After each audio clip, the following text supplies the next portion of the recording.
President Biden has been busy signing executive orders since taking office, but one item on his agenda still hasn't passed: COVID economic relief, which could include more checks for Americans. But that could be passed in the coming days as the Senate prepares to possibly approve a bill using what's known as reconciliation.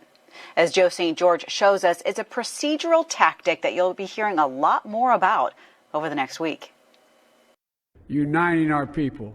Uniting our nation. The president may be calling for unity, and his White House may still want a bipartisan deal, but Democrats on Capitol Hill are starting to sing a different tune. We cannot simply take no for an answer. The work must move forward, preferably with our Republican colleagues, but without them if we must. So what is allowing Democrats the option to go it alone without Republicans? Well, it's a process known as budget reconciliation. Currently in the Senate, 60 votes are needed in order to stop what's known as a filibuster. A filibuster happens when one party decides to block a bill from passing into law.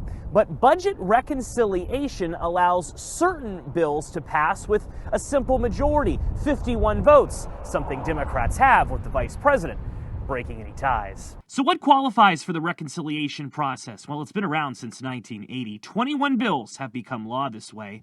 Taxing, revenue, and spending bills can pass using this process.